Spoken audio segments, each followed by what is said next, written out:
So after this, like the first is the interview with the HR, and the second round is the coding, and the third round is the case problem. So what about the final round, where you talk to your manager?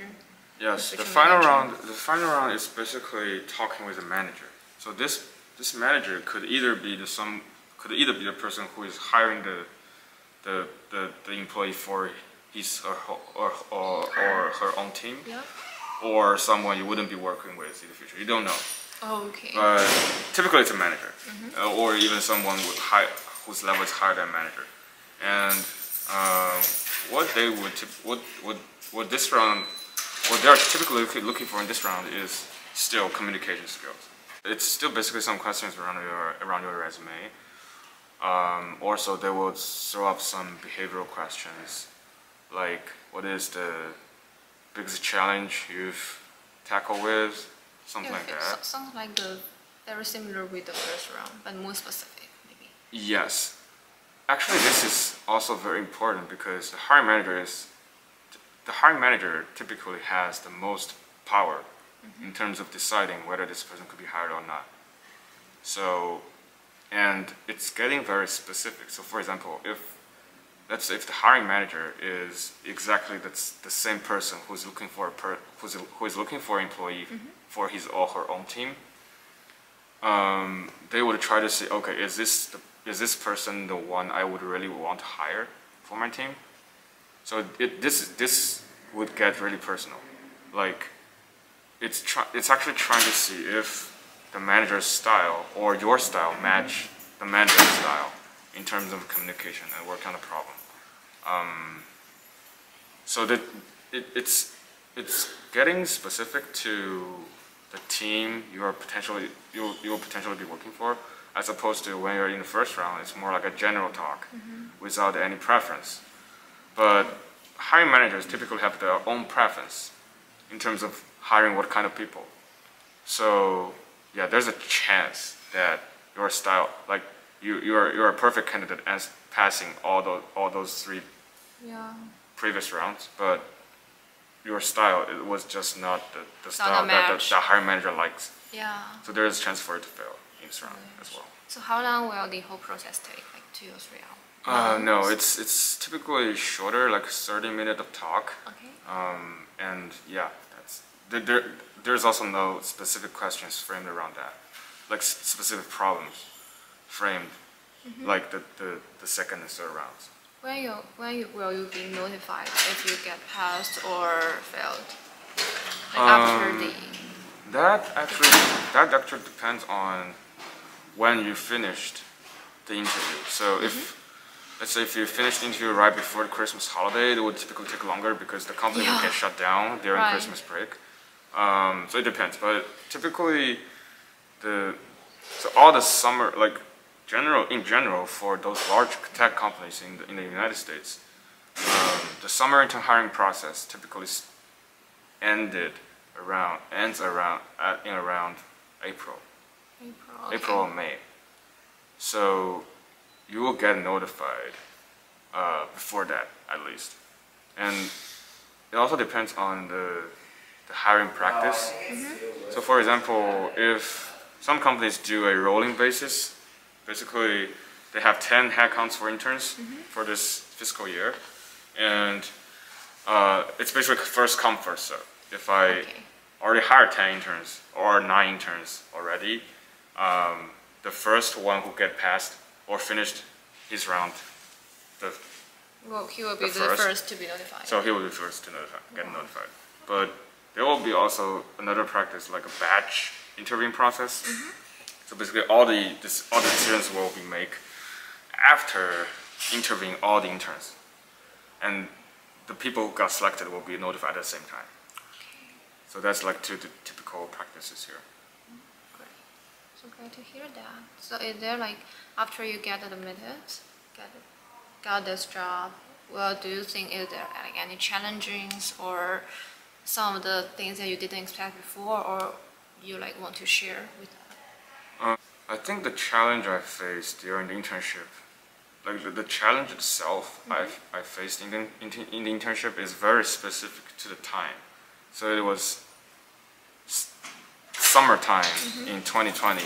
As well, you are doing that online, right? Yes, so the entire Online internship was conducted remote. It does not happen with interns in 2019, does not happen with interns in 2022. So the challenge itself is very specific to that period where we are doing the internship remotely. I think the major challenge with remote work, especially for a person who just joined the company, is that you don't have those previous connections made with the colleagues. So, but as a person who just joined, you do have a lot of questions around the systems, the data you will be working on, all those business processes, and the questions are endless if you're working for a large company. Right. You need to get accustomed to their tools, their working process, and all those people in the team. There are so many questions. Yeah, there could be so many questions, and the typical fear or concern is if I am asking questions too frequently. Will they like? So when we do the internship remotely, we typically have the major way of conversation is to chat with someone on chat software, like a workplace chat software. If you ask too many questions, you might be wondering, okay, am I bothering this person too much? Yeah. Because everyone is very busy. You don't want to occupy a lot of time, and I think that's the major challenge there. Because if you're working in like an in-person fashion, it's pretty easy. Like you just knock on the person who sits next to you and ask a question randomly. It will be much easier than doing it remotely. Yeah, like can you take a look at this? But if you are doing that via Zoom, you may like first send a message to him like, can I schedule time to talk with you? I have several questions. Yeah, basically like that. Yeah, that will like bother too much. Yes, and the internship is like a 12-week of length. Time is short. Time is pretty short. Yeah. Some companies even only have a 10-week internship. Wow. So what interns typically do during that like less than 3-month period was to work on a project that your team is working on. So you will get assigned to that project, and typically you would have a mentor who already has a couple years of experience in the company. Typically he or she is from the same team as you, so that when you have questions, you typically go to him or her for consultation. And the expectation is that you will be able to deliver something actionable To them. at the end of the internship. End. So this is specific to data science jobs, but for other internships like software engineering, you typically are expected to deliver a product or a functionality of the product during the end of the internship. So it's Vary from it's really something that is visible to or usable by the team when you left the company. The challenge there is that you got such a short period of time, but you need a lot of time to get familiarized with all the systems, tools, and data sets specifically for data scientists.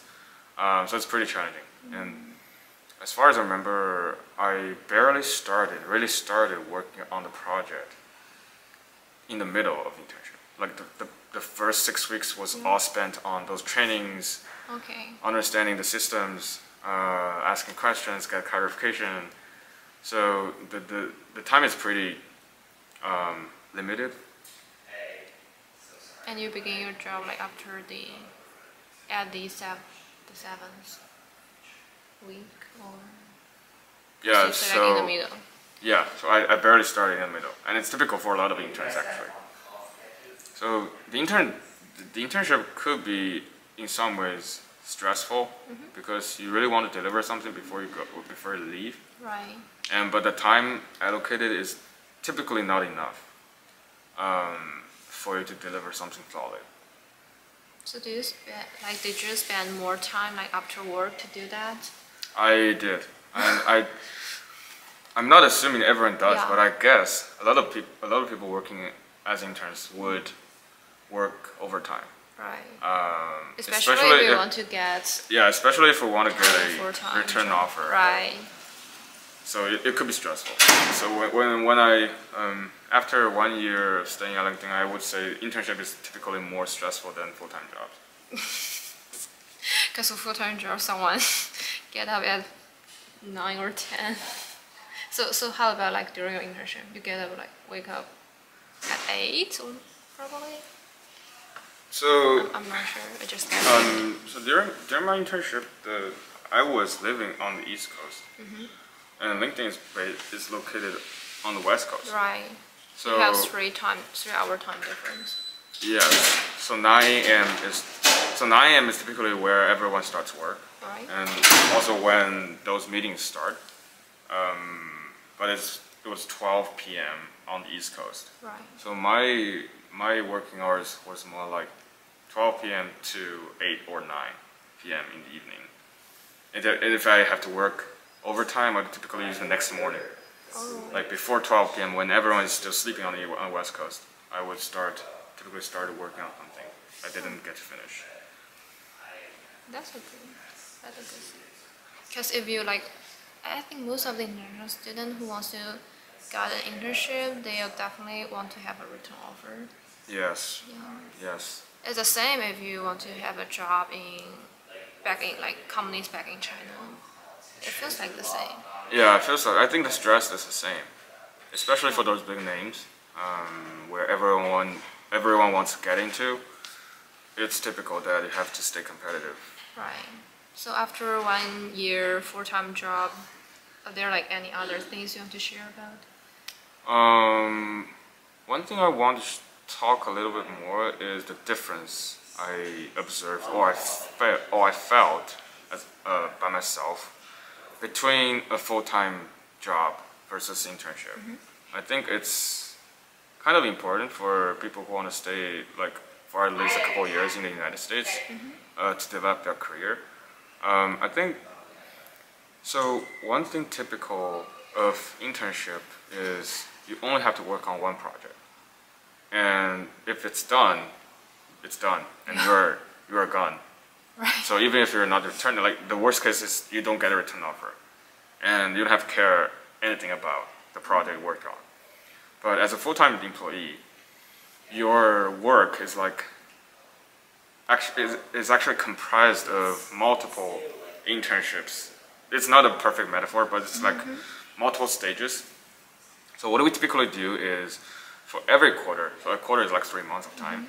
For every quarter, we will need to plan ahead in terms of what we are trying to do or what everyone is going to work on in the next quarter. And some projects would be a quarter of length, like those internship projects. Yeah. But other projects would be spanning over multiple quarters. So planning is pretty important. Planning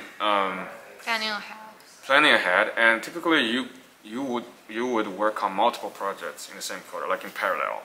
So the planning part is something you didn't get to experience or as an intern get trained on as an intern, because as an intern you only have one project, and the only goal was to get this done and hopefully get a return offer. But it's not the same as a full-time employee. Right.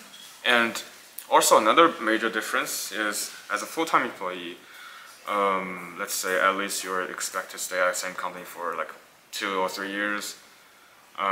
You need to build relationship with people. So data science job is a very communicative job. Really? I thought it would be less communicative. No, it's not working in silos. Okay. So you need to communicate a lot with your product partners, your engineering partners. So it starts to get pretty important that you work on building relationships with people. But it's still working relationships. I think one of the major distinction between the working culture in China versus the United States is that people are setting boundaries and cut the lines pretty clear between work and life. Work and life, yeah. But it's not the same in China. Like the boundary is pretty vague between these two. But here, like work is work. And work is work. And do not disturb me after working hours. Yes, that's typically true. So the working relationship is only specific to your collaboration and communication with your partners in terms of getting things done. But it's still a relationship. So you need to know everyone's style.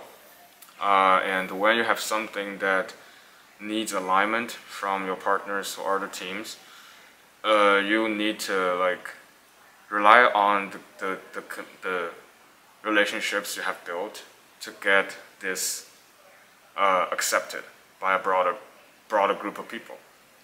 How many of them, typically? It depends on the team, but in general, this is something that is pretty different between a full-time job and the internship.